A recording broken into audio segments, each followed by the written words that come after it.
Hey guys, what's up? Excoundrel here, and yes, you can actually believe your eyes. We are covering Vox in a guide. Promised it for quite a while. Got a little bit overloaded with casting commitments and other work that I had going on, so never got round to it in time, even though I kept saying, it'll be tomorrow, it'll be tomorrow. Well, tomorrow is now, and we are finally getting on with it. Yep, so Vox is one of my favourite heroes in the game. He's a super mobile, very versatile carry, probably the best laner in the game right now, and I thought it'd be good to cover him in this guide. We'll be covering his abilities, his weapon power, his crystal power, and also some tips and tricks, and we'll talk a little bit about hero matchups at the end if we get time. So hopefully you enjoy it, and this will be a fun guide. Now, without further ado, let's get right into his abilities. His 4 abilities, including his heroic perk, are Julia's Song, Sonic Zoom, Pulse, and Wait for It. Now let's cover Julia's Song first. This is basically the heroic perk that allows him to have a crystal power build path.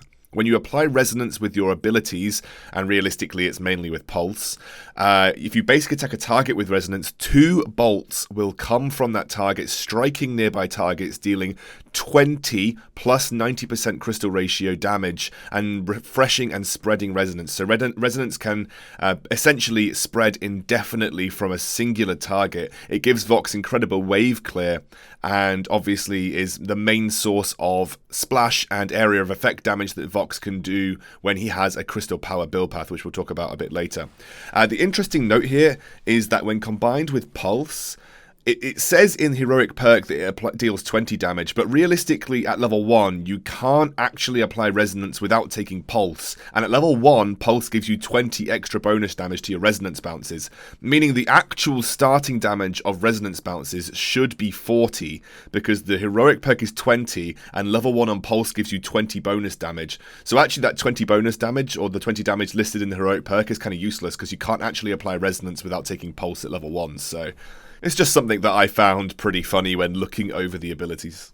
Vox's A ability is called Sonic Zoom, and this is the low cooldown, short dash ability that makes Vox so mobile as a carry, and it's one of the reasons why he's often picked so frequently in professional play, because he's incredibly mobile just for this particular reason. Now, it also deals 2 basic attacks after using Sonic Zoom to the closest target marked by resonance. Now, those 2 basic attacks deal 50% of your basic attack damage, so it's essentially 1 basic attack split into 2, because the overall damage is equivalent to that of a singular normal auto attack from Vox. However, it does apply to resonance bounces if a target is marked by resonance, so you do get the extra AoE damage coming out if you are playing the CP Vox route. But for weapon power, those 2 basic attacks really don't do much extra other than just allow you to dash and also get a basic attack in the meantime. It's like resetting your basic attack animation, but not that so much. So realistically, if you're playing weapon power Vox, this is mainly used to dodge abilities, kite backwards, or try and chase a target. If you're playing crystal power, this will have more impact because you get a double proc of your resonance bounces, meaning you get a double proc of your splash damage down that crystal power route. Vox's B ability is called Pulse. This is the ability that applies resonance most frequently, and often taken at level 1 to allow yourself to apply resonance to targets very early on into the game. Now, every level that you put into this ability gives you a bonus to the damage that the resonance bounces do, starting at 20 and going all the way up to 120 when overdriven. It also applies a slow to targets affected by Pulse that is stronger at the center and obviously then weaker at the edges. Really, really good if you have a target right next to you and you use it and then Sonic Zoom away immediately, because you will have slowed them by a significant amount, and anybody chasing behind them will also have a minor slow applied to them as well. Not much to say about this ability. This is essentially the one that you spam to get lane minions affected by resonance, to get jungle minions affected by resonance, to get heroes affected by resonance. It is the most common way of starting that resonance chain for Vox's basic attacks. This leads us on to Vox's ultimate, which is called Wait for It.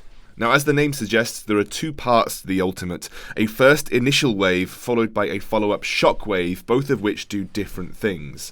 Now, to start with, both shockwaves deal crystal damage. The first shockwave and the second shockwave deal exactly the same amount of base damage. However, the first has a 20% CP ratio and the second has a 40% CP ratio, rewarding you for hitting the second part, which is obviously harder to do.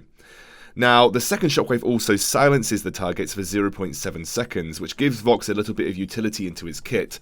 It's part of the way that you can kind of play around people, turn ganks around or turn team fights around very easily, because you can use this, silence your target, jump back in and kill them very quickly, especially towards the late game. It also has interactions with resonance, as does most of Vox's kit. The first wave will apply and refresh resonance on targets that already have it applied to them, and the second wave will cause resonance to bounce between targets, giving it a little bit of added extra burst damage and increases the AoE splash damage that it can achieve. Now, those are all of Vox's abilities, let's dive into his builds. Now, for those of you that are plucky and watched the last version of this, you'll realise that I actually missed out maxing A on his abilities, so let's go straight into it. This is mainly used for weapon power builds, and you max B first, followed by overdriving A later on. You take A over C because it helps with your kiting utility. You get I think it's a 3-second cooldown on your Sonic Zoom, and it helps you sustain damage in team fights, as well as gives you a little boost in damage to those double basic attacks that come from Sonic Zoom. Obviously, you take B first and max it first because it's the best damage output for Vox, whether it's weapon power or crystal power. Obviously, this is something that you can make your own mind up on. If you want to max C instead, that's perfectly fine. It gives you a lower cooldown, it gives you a higher damage output in terms of burst, like strict burst coming from his ultimate. Also in the late game, it means you can get more ultimates off even if fights don't particularly resolve. So I sometimes like going C, but a lot of pros will tell you that maxing A is way better, and actually I agree with them in a lot of ways. And thank you YouTube commenters for letting me know that I messed that up. I want to make sure that the guides have 100% correct information, so that's one of the build paths you can take. This is the other one that you can take, and it's viable for both crystal power and weapon power. This is the standard crystal power build though, because obviously your ultimate scales with crystal power. It is going to be a bit more about burst when it comes to this crystal power Vox and the AoE damage, and having the AoE damage from the ultimate is great. The fact that A only applies to your basic attacks means that you're going to get 2 resonance bounces from those basic attacks from A anyway, so it doesn't really matter about maxing A for CP Vox. You definitely can, but I would much more recommend maxing B and then maxing C. So I'm going to start with Vox's weapon power build first, so let's take a look at that initially. Starting items, yep, you guessed it, I would usually start in most scenarios with a weapon blade, a swift shooter, and a halcyon potion. However, and this is a time that you will hear me talk about a difference and change in starting items, because of Vox's range, he does have pretty bad matchups in the lane, and I'll explain that a little bit further. Vox has a range of 5 compared to ranges of other weapon power heroes, like Ringo, who has a range of 6, or Saw, who has a range of 6.5. Even some crystal power heroes who have a range of 5.5, like Scarf, can really be a nuisance. So by taking a cloth armor in these matchups, it does make the laning phase slightly easier on you, because these extended range heroes are the kind of heroes that will make your life fairly difficult in lane. So against a Ringo, for instance, this would probably be my starting build path, because I'll try and do damage through resonance bounces, and Swift Shooter helps me apply more of those. I'll be trying to clear the wave as well, so just shoving those resonance bounces in, getting more out of the Swift Shooter means it's easier to do so. And I'll be wanting to try and avoid as much damage from Ringo as possible, so the early cloth armor will help me do that. I also could potentially consider a light shield in situations where I'm thinking I'm going to lose to the range of a ranged CP hero, for instance, like Scarf or like Celeste. I might consider the early shielding, although in most cases I will end up taking the weapon blade, but it is something to consider if you don't feel confident in dodging skill shots. I'm confident that I can dodge most of the skill shots, but for you, unless you feel practiced and good enough to do so, it might be safer to take the shield. So let's look at Vox's end game build path here. And it will give you an idea of what you should be looking to build towards. You should always start by building your breaking point, and you should try and get towards your double Tyrant's Monocles as quickly as possible. It is a huge power spike for Vox, and the quicker that you get to it, the better.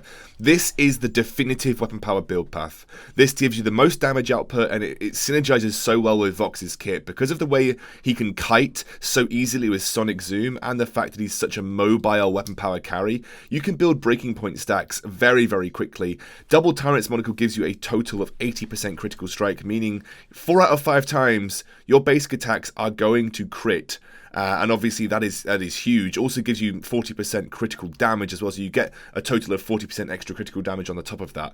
And this is like the definitive build that you'd want to build on a weapon power Vox every single time, because it is a great late game build. It synergizes so well with the fact that he's a mobile carry, and it's very easy for Vox to build breaking point stacks. Obviously, you round up with the Aegis and the Full Metal Jacket as some standard defensive items in almost every situation. There is that switch out that you can make between Halcyon Chargers and Journey Boots, and I'll explain my reasoning for either. Halcyon Chargers gives you the little bit of energy regeneration, and it gives you the cooldown reduction, making Sonic Zoom off cooldown more quickly, making Pulse off cooldown more quickly as well. And obviously that's great because Vox is already so mobile. The Journey Boots kind of add an extra level of mobility that is only warranted in certain circumstances. So in most circumstances, where especially when I don't feel particularly threatened, I will go the Halcyon Chargers because I just feel like they are better suited to Vox's kit in general. However, if I do feel threatened, if I do feel like I need the extra mobility, if I feel like I'm needing to chase people down, or I'm just looking to run to the backline and blow someone up, I will maybe pick up the Journey Boots instead. So I think that both of them are fine. Journey Boots and Halcyon Chargers, either or are acceptable. It just depends on the situation that you're looking to build them in. So Halcyon Chargers for cooldown reduction, Sonic Zoom comes off cooldown more quickly, you get a bit of energy regeneration as well. Often when you're not too threatened, or you're not trying to dive the backline. Journey Boots when you feel threatened or trying to dive the backline, or just really want that extra mobility. You can also change up a 4th damage item in place of Full Metal Jacket. Never get rid of your Aegis. Reflex block is too important on Vox. If you get caught, you die. So you need that reflex block to be able to stop yourself getting stunned or knocked away by Afterburn or things like that. If you're going up against squishies, pick up a Sorrow Blade. Just accelerates that damage. Your critical strikes will hit harder, obviously, and obviously your basic attacks that don't critical strike will also hit very hard too. So if you want to dive that backline and blow up a Celeste, for instance, and they've got another squishy in the jungle, like I don't know, a Scarf, Celeste Scarf. I know it's a terrible composition, but yeah, if you face against those kind of carries, then building a Sword Blade will help you deal extra damage to those guys. If you're going up against lots of armor, really tanky frontline, say you've got a Grumpjaw and a Glaive chasing you down, get a Bonesaw in there, start to rip through that armor. It's very easy for you to stack the Bonesaw stacks because it's very easy for you to stack the Breaking Point stacks. For the same reason, you can kite and get basic attacks in very, very easily. And also, this is something that I've been experimenting with more often, especially when I'm going up against the likes of a Blackfeather or a Rhyme. I might lock in a Poison Shiv because it's really, really good against those kind of Serpent Mask builds. It's really good against Cruel, for instance. It's really good against Rhyme. So if you're going up against a Cruel, a Serpent Mask based carry, or anybody that's regenerating heavily through Eve of Harvest, I've actually started picking up Poison Shiv more often, and I would recommend that you give it a thought too, especially when you're going up against lots of healing. Even like Adagio or Lyra on the enemy team, and you want to try and burst through their carry, Poison Shiv can be really useful. Oh goodness, look at the time. I've told myself I was going to make this video shorter, but I've ended up making it longer. I am so sorry, guys. Vox is one of my favourite heroes, so I could talk about him for days. So, moving on to the Crystal Power build very, very quickly here. I would start in most cases with a Crystal Bit, a Swift Shooter, and a Halcyon Potion. This is because it gets me closest to my big item spike of an alternating current, and obviously it builds out of Swift Shooter, it builds out of the Crystal Bit. And in lane, you can do a lot of damage with resonance bounces with the Crystal Bit scaling, so you don't need to worry too much about defense. But again, if I'm going up against a Ringo, I'll probably switch out the Crystal Bit for a light armor, which is just solely because I don't want to deal with the punishment that Ringo can put onto a Vox in lane. I wouldn't usually consider shielding on a CP Vox, but again, the same point stands. If you don't feel confident dodging Celeste skill shots or Scarf skill shots or something along those lines, then perfectly acceptable to take a piece of light shielding first. But honestly, for the most part, you won't go too far wrong by just sticking to Halcyon Potion, Crystal Bit, and Swift Shooter. Now, the core build for CP Vox is Alternating Current and Broken Myth. Those two items should never change. Alternating Current because obviously it synergizes so well with the fact that Vox is a basic attack dependent CP carry, so why not just buff his basic attacks in general? Obviously then hitting harder on that first target. The problem with CP Vox is and always will be, he doesn't actually deal that much damage to the first target that he hits with his basic attacks. He deals more targets to the targets that are then around that particular target. So therefore, CP Vox is only really good when enemies are grouped up or enemies stay grouped up. If you're just trying to deal with a single target, actually CP Vox is kind of useless. So adding alternating current into the mixture actually makes it a little bit easier to deal with a target if they aren't grouped up with the rest of their enemy team. So if you're getting chased down by a glaive or getting chased down by a Blackfeather, actually having alternating current on board means that you can deal more damage to that target as a singular entity. The second item obviously is Broken Myth, because you can build the stacks very easily with your resonance bounces. Remember, all resonance bounces are CP damage, so you can actually get to high stacks of Broken Myth very, very quickly.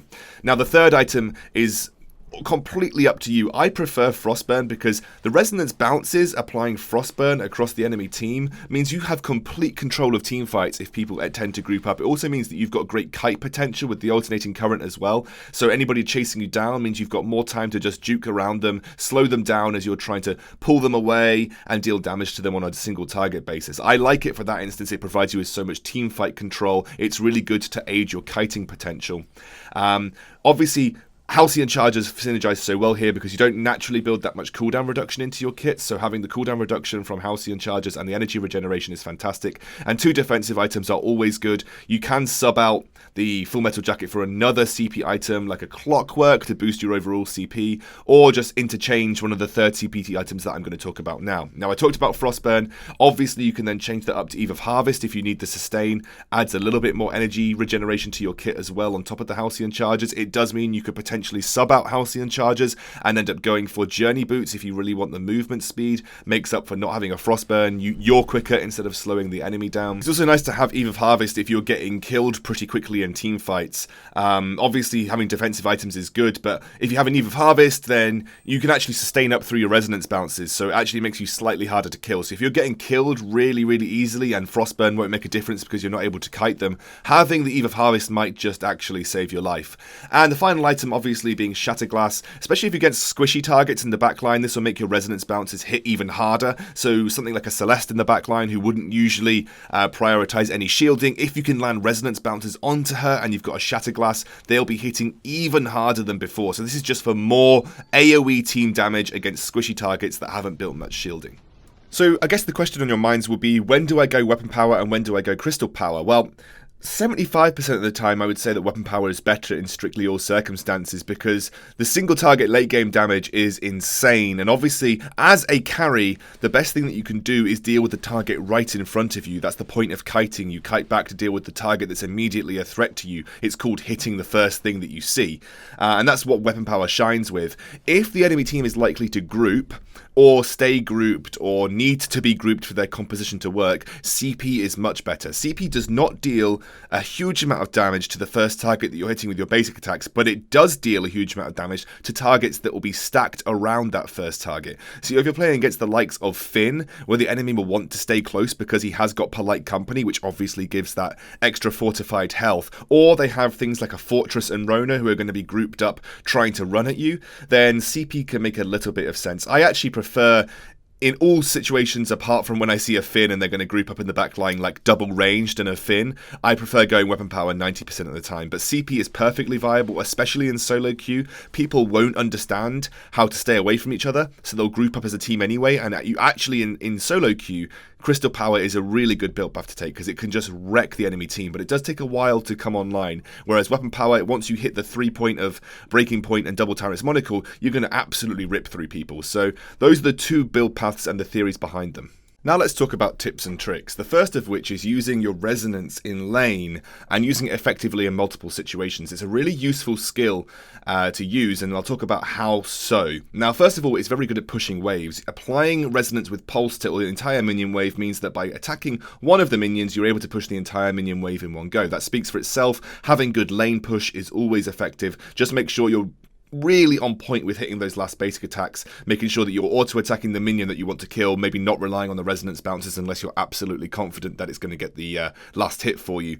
Second of which is also that resonance bounces apply to turrets, so you can actually deal damage to structures by staying out of range and using those resonance bounces on the final minion to get that bounce onto the turret, just slowly chipping away. That kind of adds up over the laning phase, and maybe you can even get half that tower HP done just by getting those last basic attacks. Also, you can use it to harass your lane opponent. So if your lane opponent is stood behind your minions, you can use the resonance bounce to bounce onto your lane opponent, actually harassing them in lane without even having to get close to them. This is really good against the likes of Celeste or, or Scarf or Ringo, who might actually overstep their position and not actually harass you. You can basic attack a minion, keeping yourself out of range of their basic attack or skills, getting the bounces to harass them for you. A lot of lower tier players won't actually understand this and might just absolutely face tank your resonance bounces. And finally, resonance bounces and pulse itself can also be used to highlight where there is an enemy in the brush. If an enemy is affected by resonance or is close to a minion affected by resonance, and one of your resonance bounces jumps to the brush, it means there is a hero there. So make sure you're keeping an eye on where your resonance bounces are going. So using your A ability should mainly be used to kite backwards, dodge skill shots, and try and get away from threats. Only when you have enough breaking point stacks should you use it to go aggressive and try and chase someone down. Obviously, if it's you versus one person and you have the upper hand, you can use it to chase into them and be aggressive.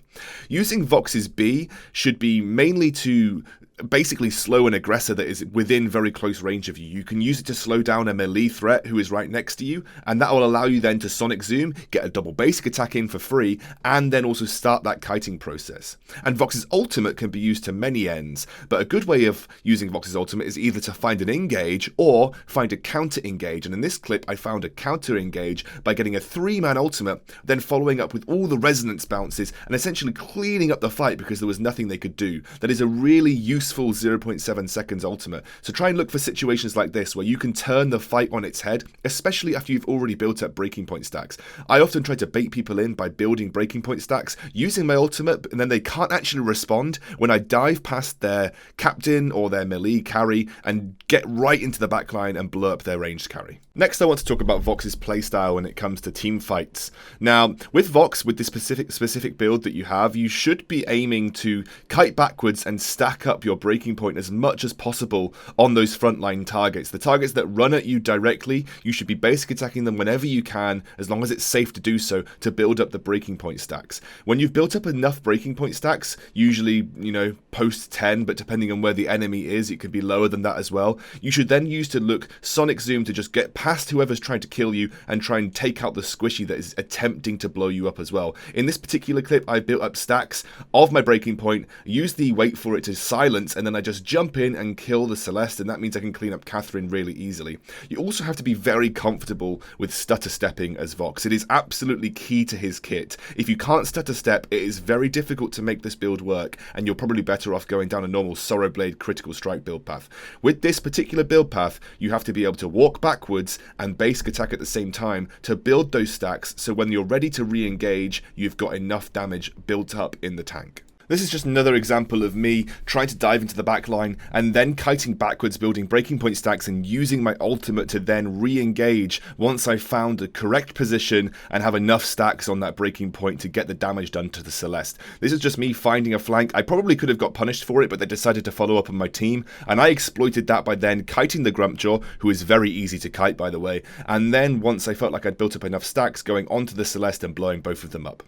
And this is a final example right here. It's basically me versus the world at this point. I'm using my silence to just make sure I can get into the backline and deal with Celeste, and now I'm going to start stacking up onto everybody. Grumpjaw actually eats me, which means I'm going to start to lose my stacks, but as soon as he comes out, I use that slow. It makes it very hard for him to follow up on me because he's used all of his gap closes, and suddenly I'm starting to chunk him down. Catherine thinks she can deal with me, but I'm going to slow her out so she can't follow up on her silence, and actually she ends up getting away here, but I'm not tempted to catch her. I've already won the team fight, already feeling good, and that's a perfect example of how Vox should be played in teamfight situations. Now, unfortunately, I'd usually put up a screen here with a summary of the tips and tricks, but I don't have the time to do it in this one, otherwise we'll go up to 30 minutes plus and it'll just be way too long for the video. So if you want to go and check out the timestamp for the tips and tricks and re-watch them, I'll put those in the description below. I will also put a link to an image file which I'll upload tomorrow for hero matchups for Vox. I just don't have time to go through it at the end of the video, but I will put it in the description below if you want to check out the hero matchups. I've already talked about some of them, but realistically things like Taka, Koshka, they are your worst nightmare. Glaive's not great either. In lane, things like Saw and Ringo will ruin your day. So those are very brief matchup thing, but I will do a full image in the description below. Please make sure to like, comment and subscribe. I've got lots of guides coming this week, including my update 2.2 captains and junglers coming out, so I'll make sure that comes out this week. And also I've got the rest of the CP item guides coming through, and I'm working on an attacker guide too. So thank you very much guys for your support. You've made me really happy over this last month. I'm so glad all of you are enjoying the content, and I will see you next time.